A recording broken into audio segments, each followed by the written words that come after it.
இது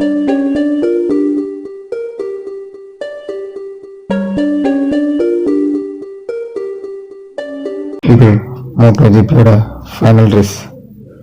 எனக்கு முன்னாடி 3 பேர் போயிட்டுருக்கானுங்க. ஒருத்தன் புனிராபர், அவன் 3 முறை பிடிச்சிருக்கான். இன்னொருத்தவன் ஆயிலு, அவனை சராசரியாக 3 முறை படிச்சிருக்கான். இன்னும் ஒருத்தன் இருக்கான், அவனை நான் தாண்டிட்டேன். இந்த வருஷம் நான் தான் சாம்பியன். அவன் யாருன்னு கேட்குறீங்க? Valentina Rossi. Come on come on come on சர்க்கி, கமான் கமான் கமான்.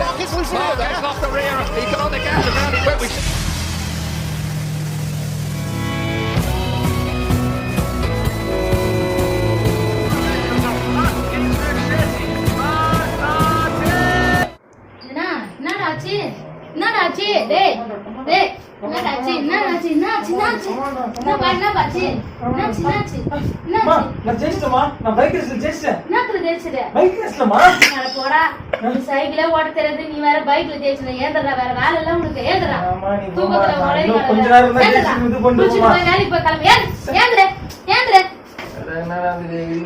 வேலை இல்லடா உனக்கு. பைக் பைக் நீ கிடக்குற, சைக்கிளே ஓட்ட தெரியாது. போடா போய் குளிடா, போய் குளிச்சு வேலைக்கு கிளம்புடா. சுத்தண்ணி போடுவா போடுறேன்.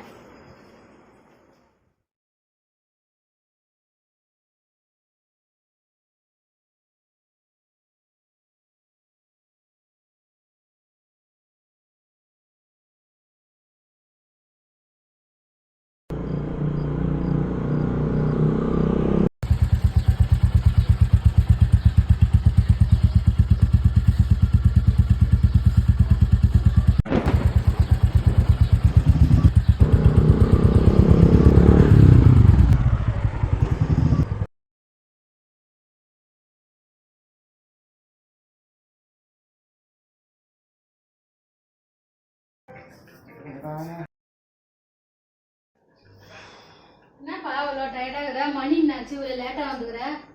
செங்கல்பட்டு பயங்கர பிரச்சனைமா. அப்புறம் என்ன உனக்கு எதனா ஆயிடுச்சாண்ணா? எனக்குலாம் அந்த பிரச்சனை இல்லை. அப்புறம் இந்த கவர்மெண்ட் பஸ்ஸுக்காரன் வந்துக்கிறான், டோல்கேட்டுக்காரன் வரி கேட்டு கவர்மெண்ட் கிட்டே வரி கேட்டுக்கிறான். சும்மா விடல நம்ம ஆளுங்க டோல்கேட்டே அடிச்சு தம்சம் பண்ணிட்டாங்க. அதுக்கப்புறம் எங்க செங்கல்பட்டு தாண்டவங்க அங்க ஒரு ஆக்சிடென்ட். எனக்கு எதுவும் மண்டியில அடிப்பட்டு சரியான ரத்தம் அவனுக்கு. அப்புறம் நான் சரி என்னால கை காலம் ஒரே நடுக்குமானே ஃப்ரெண்டு வண்டியில போனா ஒழுங்கா போனோம், ஹெல்மெட் போட்டு போனோம், ஜாக்கிரதையா வண்டி ஓட்டி போனோம். அது தெரியாது அவனுக்கு. பத்திரமா போய் பத்திரமா வந்து சரி சரி ஹெல்மெட்டோட தான் மணி போச்சு. கை கால சப்பாத்தி வருமாங்க? சப்பாத்திலாம் இருக்கட்டும். வண்டியில பசங்களாம் சொல்றாங்க பயங்கர ஸ்பீடா போறியா, ஃபர்ஸ்ட் கியர்லயே முறுக்குறியா, இல்ல மாட்டின்னு வந்திருக்காங்க. நல்ல பேர் எடுத்து ஒழுங்கா நல்ல பிள்ளைய பேர் எடுத்து ஒழுங்கா வேலைக்கு டோல்கேட்டு நடந்தது. இப்போ லைவ்ல கொஞ்ச நேரத்துக்கு முன்னாடி தான் காமிச்சான். அதை விட அது டோல்கேட்டு பிரச்சனை. நீ என்னமா ரேஸ் எல்லாம் ஓட்டுறியா பசங்க கூட சேர்ந்துன்னு அம்மா சொல்றாங்க. ஃபர்ஸ்ட் கியர்லயே முறுக்குறியா, வண்டிக்கும் பாதிப்பு உனக்கும் பாதிப்பு. இந்த மாதிரி ஏதாவது ஒண்ணு ஆகட்டும், அப்புறம் இருக்குது உனக்கு. அதெல்லாம் ஒண்ணு இல்லப்பா. சரி அதை விடுங்க, போய் மூஞ்சி கையில கழுவினாப்பா சாப்பிடலாம். சரிம்மா சாப்பாடு போய்.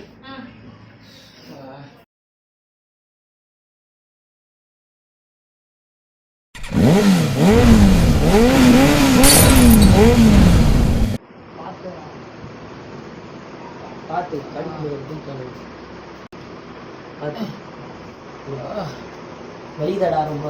இன்னும் வலிக்காம என்னடா செய்யும்? அது ஒழுங்கா ஓட்டிருக்கணும் வண்டிய. இப்போ வலிக்குது வலிக்கலன்னா என்ன பண்றது? வருவாங்க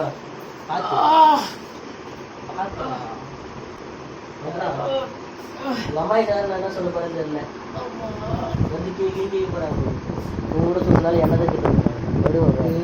அம்மா கிட்ட சொல்லாதரா, பார்த்து பக்கமா சொல்றா ஜெய. நான் பார்த்துற விடு. எங்க அப்பா வெளியூர் போயிருக்காரு. எங்க அம்மா கொஞ்சம் என்ன பண்ண போறான்னு தெரியலையே. வெளியே சொன்னா என்ன கேட்குறேன்?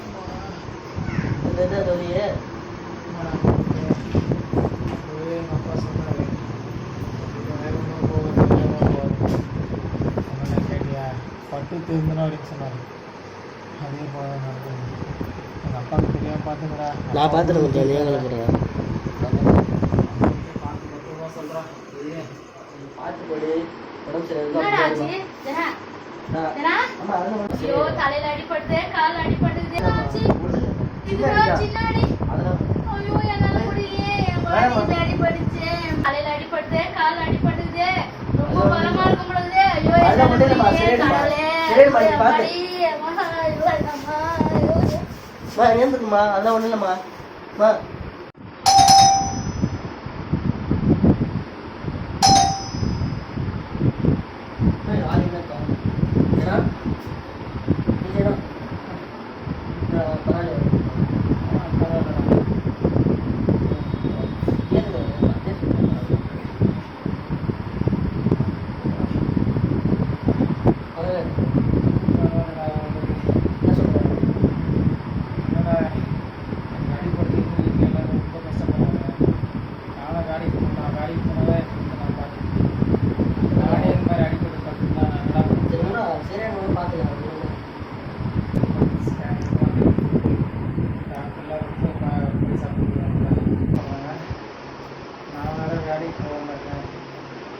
அதெல்லாம் ஒன்றும் இல்லைடா, உங்கள் உடம்புக்கு சரி பண்ணுவோம்.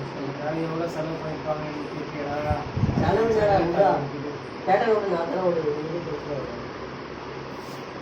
அப்பா தான் சொல்லுவேன். இந்த மாதிரிலாம் வந்து ஒரு சொல்லிட்டு இதுதான் இருக்காது. வழி வர ரொம்ப கஷ்டமாக இருக்குது. அடுத்து நான் பெயிண்ட் கிளர் கொடுத்தாங்க, போட்டே இல்லையா? அது போட்டியான போதுன்னா கீழே ஒன்றுலேருந்து அது பாட்டு வந்து போயிட்டு அதெல்லாம் நினைக்காத விட்றா, நல்லா ஸ்லீப்பிங் டோஸ் போட்டு தூங்குறா. வாஷிங் மிஷினில் ஒன்று வர ஏதாவது ஒன்று உடம்பை பார்த்துக்கோ. பெயின் கில்லர் போட்டு தூங்குறா. வேலைக்கு போத்துலாம் நினச்சிட்டு இருக்காங்க. அது அப்புறமா உடம்பு சரியோட பார்த்துக்கலாம். சரியா? மதியம் வந்து பாருங்க.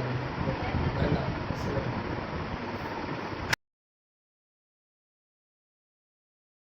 புரிஞ்சுக்கிட்டான். வாழ்க்கையில் ரேசிங் மட்டும் முக்கியம் கிடையாது, பைக் ரைடு மட்டும் முக்கியம் கிடையாதுன்னு. அதை விட முக்கியமானது லைஃப்பில் நிறையவே இருக்குன்னு புரிஞ்சுக்கிட்டான்.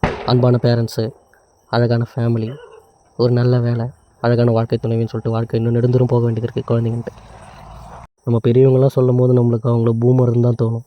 படத்தில் வர ஜனா புரிஞ்சுக்கிற மாதிரி வாழ்க்கையில் எல்லோரும் புரிஞ்சுக்கிட்டோன்னா சாலை விபத்தை நம்ம ஈஸியாக தவிர்க்கலாங்க. ஹெல்மெட் போட்டுட்டு வண்டி ஓட்டணும். குடி மற்றும் எந்த போதைப் பொருளும் யூஸ் பண்ணாமல் ரோட்டில் மட்டுமே கவனம் செலுத்தி வண்டி ஓட்டணும்னா நம்மளும் காக்கப்படுவாங்க, ஆப்போசிட்டில் வரவங்களும் காக்கப்படாமல் இருப்பாங்க, அவங்களும் காக்கப்படுவாங்க. ஸோ உங்கள் வீட்டில் ஏற்படுற நேரத்தை ரோட்டில் சரி செய்யணும்னு நினைக்காதீங்க. இல்லைனா இந்த மாதிரி தான் ரெஸ்ட் ரூம் போகிறதுக்கு கூட ஆள் தேட வேண்டியதாக இருக்கும். அனுபவத்தில் சொல்கிறேன்.